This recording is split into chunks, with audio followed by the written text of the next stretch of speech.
नमस्कार आदाब दोस्तों। चलिए आज 18 अप्रैल देश की बड़ी खबरें हम आपके सामने लेकर के आ गए हैं। सबसे पहली और बड़ी खबर, उत्तर प्रदेश में चल रहे निकाय चुनाव के बीच बीजेपी के अंदर भारी बगावत शुरू हो गई है।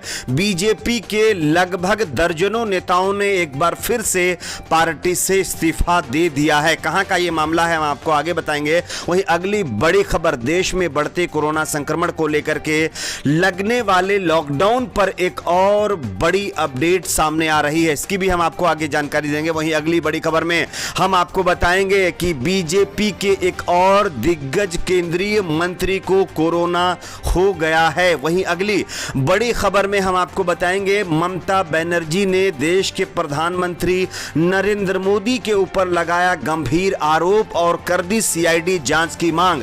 दोषियों को नहीं छोड़ूंगी, इसके साथ साथ ममता बनर्जी ने कई और आरोप लगाते हुए देश के प्रधानमंत्री को घेरा है। क्या कुछ कहा है इसकी भी हम आपको आगे जानकारी देंगे। वहीं अगली बड़ी खबर, महाराष्ट्र के मुख्यमंत्री उद्धव ठाकरे ने ऑक्सीजन मामले पर बीजेपी और देश के प्रधानमंत्री पर एक बड़ा आरोप लगा दिया है। क्या कुछ कहा है इसकी भी हम आपको आगे जानकारी देंगे। वहीं अगली बड़ी खबर उत्तर प्रदेश से आ रही है, जहां पर साप्ताहिक लॉकडाउन लगाए जाने पर एक बड़ी खबर सामने आ रही है, इसकी भी हम आपको जानकारी देंगे। वहीं अगली बड़ी खबर में हम आपको बताएंगे किसानों से बात करके सरकार किसान आंदोलन को खत्म करे, इस पर अब जो है नरेश टिकैत का एक बड़ा बयान सामने आया है। साथ ही साथ कृषि कानूनों के खिलाफ चल रहे विरोध प्रदर्शन के समर्थन में अब हरियाणा की एक बीजेपी की सहयोगी पार्टी आ गई है, जिससे हरियाणा के अंदर भी बीजेपी में बगावत शुरू हुई है। क्या है पूरा मामला, इसकी एक एक करके हम आपको जानकारी देंगे। उससे पहले छोटी सी रिक्वेस्ट, आप इस वीडियो को लाइक करके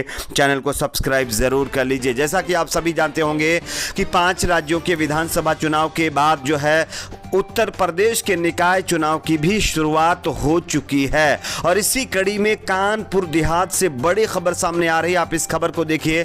चुनाव छोटा हो या बड़ा, अक्सर देखा जाता है कि चुनाव के पहले पार्टी छोड़ने वाले नेताओं की लंबी लिस्ट होती जा रही है बीजेपी के अंदर। इससे कानपुर देहात भी अछूता नहीं है और शनिवार को अकबरपुर के पूर्व चेयरमैन ने भाजपा से इस्तीफा दे दिया है। उनका आरोप है कि जिलाध्यक्ष ने पंचायत चुनाव के टिकट वितरण पार्टी की नीतियों से इतर गड़बड़ी कर पार्टी के कार्यकर्ताओं की जगह दूसरे लोगों को टिकट दिया है। इसके साथ ही कहा गया है कि अकबरपुर चेयरमैन ने करोड़ों रुपयों का भ्रष्टाचार जिलाध्यक्ष की सरपरस्ती में किया है। जांच में चेयरमैन और अधिशासी अधिकारी सहित कई कर्मचारी दोषी पाए गए हैं, पर जिलाध्यक्ष के चलते किसी पर कार्रवाई नहीं हो रही है। और इन सारी चीजों को मद्देनजर रखते हुए बीजेपी के दर्जनों नेताओं ने पार्टी से इस्तीफा दे दिया है। कानपुर देहात 33 साल से भाजपा के सक्रिय कार्यकर्ता और अकबरपुर नगर पंचायत के पूर्व चेयरमैन जितेंद्र सिंह गुड्डन ने शनिवार को प्रेस वार्ता कर यानी बीजेपी से इस्तीफा दे दिया है। तो ये बीजेपी के लिए एक बड़ा झटका है उत्तर प्रदेश के निकाय चुनाव से। पहले बात करते हैं अगली बड़ी खबर की। देश में लगातार कोरोना का संक्रमण बढ़ता जा रहा है और इसी को लेकर के देश में अब जो है लॉकडाउन का भी खतरा मंडराता जा रहा है। लेकिन इस बीच देश में बढ़ते कोरोना संक्रमण को लेकर के लगाए जाने वाले लॉकडाउन के खिलाफ फिक्की ने 25 राज्यों के मुख्यमंत्रियों को पत्र लिख दिया है। आप इस खबर को देखिए। औद्योगिक संगठन फिक्की ने 25 राज्यों के मुख्यमंत्रियों को पत्र लिखकर लॉकडाउन नहीं लगाने का आग्रह किया है। फिक्की अध्यक्ष उदय शंकर ने पत्र में कहा है कि पूर्व में लगाए गए लॉकडाउन से अर्थव्यवस्था ने अभी अभी उबरना शुरू किया है, लिहाजा हमें राज्यों में एक और लॉकडाउन या फिर लॉकडाउन, आंशिक लॉकडाउन लगने से बचना चाहिए। इस स्तर पर यह कठोर कदम समग्र स्थिति के अनुकूल नहीं होगा और अर्थव्यवस्था को गर्त में ले जाएगा। यानी कि फिक्की ने 25 राज्यों के मुख्यमंत्रियों को पत्र लिख करके और जो है राज्यों के अंदर लॉकडाउन नहीं लगाए जाने का यानी फैसला किया है और राज्यों से अपील की है कि लॉकडाउन ना लगाया जाए। इसमें बताया जा रहा है कि दिल्ली और पश्चिम बंगाल, छत्तीसगढ़, राजस्थान, त्रिपुरा, मेघालय, झारखंड, हिमाचल प्रदेश, बिहार, नागालैंड, मिजोरम, आंध्र प्रदेश, गुजरात, मणिपुर, गुजरात और जो है असम, तमिलनाडु, तेलंगाना, गोवा, पुडुचेरी, अरुणाचल प्रदेश, हरियाणा, जम्मू कश्मीर, उड़ीसा, सिक्किम, पश्चिम केरल के मुख्यमंत्रियों को पत्र में लिखे गए बातें कही गई हैं और इसमें यह कहा गया है कि वहां पर लॉकडाउन नहीं लगाया जाएगा। यानी कि 25 राज्यों में लॉकडाउन लगाए जाने के खिलाफ फिक्की ने पत्र लिख करके जो है 25 राज्यों के मुख्यमंत्रियों को यह चेता दिया है कि अगर लॉकडाउन लगाया जाएगा तो अर्थव्यवस्था गर्त हो जाएगी। तो यह एक और बड़ी खबर, यानी कि पूरे देश में लॉकडाउन अब नहीं लगेगा। बात करेंगे अगली बड़ी खबर की। अगली बड़ी खबर, बीजेपी के एक और दिग्गज और केंद्रीय मंत्री कोरोना पॉजिटिव हो गए हैं। आप इस खबर को देखिए। बीजेपी के केंद्रीय खेल मंत्री किरेन रिजिजू ने शनिवार को ट्विटर पर खुद के कोरोना पॉजिटिव होने की जानकारी दी है। खेल मंत्री ने लिखा है, कोविड-19 के लगातार टेस्ट कराने के बाद आज मेरी रिपोर्ट पॉजिटिव आई है। हालांकि उन्होंने साफ किया है कि उन्हें किसी तरह की कोई परेशानी नहीं है और वह फिट एंड फाइन है, लेकिन उसके बावजूद भी कोरोना रिपोर्ट उनकी जो है पॉजिटिव आ गई है। किरेन रिजिजू शुक्रवार को टिहरी में एक water sports and adventure institute का उद्घाटन करने के लिए उत्तराखंड में भी गए थे।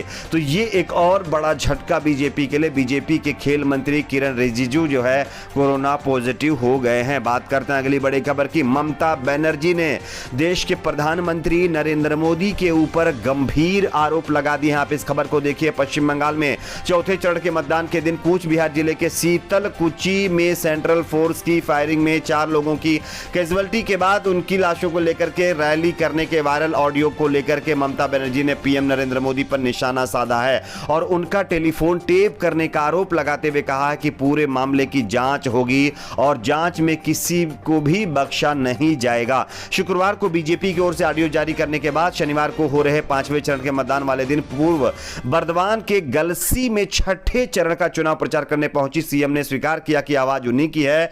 दूसरी ओर टीएमसी के एक प्रतिनिधिमंडल ने राज्य के मुख्य चुनाव अधिकारी को पत्र लिख करके इसके खिलाफ कार्रवाई की मांग की है। उन्होंने आरोप लगाया है कि देश के प्रधानमंत्री नरेंद्र मोदी के इशारे पर ममता बनर्जी का फोन टेप किया जा रहा है, जिसकी सीआईडी की जांच होनी चाहिए और जो भी इसमें लिप्त है उसके खिलाफ कड़ी से कड़ी कार्रवाई होनी चाहिए। बात करेंगे अगली बड़ी खबर की। अगली बड़ी खबर, ऑक्सीजन के मुद्दे पर देश के प्रधानमंत्री को उद्धव ठाकरे ने घेर लिया। आप इस खबर को देखिए। महाराष्ट्र के मुख्यमंत्री उद्धव ठाकरे ने शनिवार को दावा किया है कि उन्होंने राज्य में ऑक्सीजन की आपूर्ति के सिलसिले में प्रधानमंत्री नरेंद्र मोदी से फोन के जरिए संपर्क करने की कोशिश की, लेकिन पश्चिम बंगाल चुनाव की व्यवस्था से वह उपलब्ध नहीं हो पाए हैं। यानी कि ऑक्सीजन की कमी की वजह से उद्धव ठाकरे ने प्रधानमंत्री से बात करने की कोशिश की, लेकिन हमारे देश के मुखिया पश्चिम बंगाल के चुनाव में इतना व्यस्त हैं जिसकी वजह से वो उद्धव ठाकरे से बात नहीं कर पाए हैं।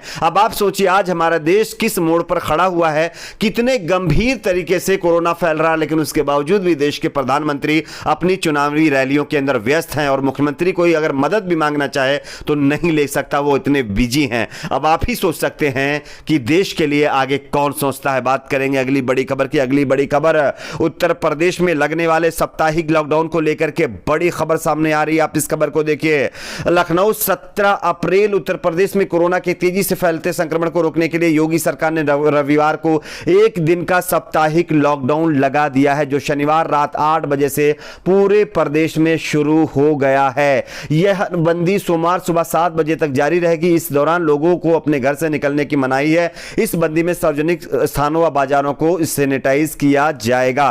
तो उत्तर प्रदेश में भी अब लॉकडाउन लगा दिया गया है। फिलहाल इस साप्ताहिक लॉकडाउन का ऐलान कर दिया गया है। बात करेंगे अगली बड़ी खबर की। अगली बड़ी खबर, किसानों की तरफ से अब सरकार से एक और अपील की गई है। नरेश टिकैत ने सरकार से अपील की है कि किसानों से बात करके आंदोलन को समाप्त किया जाए। वहीं अब हरियाणा में जेजेपी ने भी किसानों का समर्थन करते हुए मोदी सरकार से अपील कर दी है कि वो यानी कृषि कानून के खिलाफ चल रहे विरोध प्रदर्शन में बैठे किसानों से बातचीत करें और उनकी मांगे पूरी करके इस प्रदर्शन को खत्म किया जाए। तो हरियाणा के अंदर भी अब जेजेपी भी किसानों के समर्थन में उतर गई है। आपकी अपनी क्या राय है नीचे कमेंट बॉक्स में जरूर बताएं। वीडियो को लाइक शेयर, चैनल को सब्सक्राइब जरूर करें।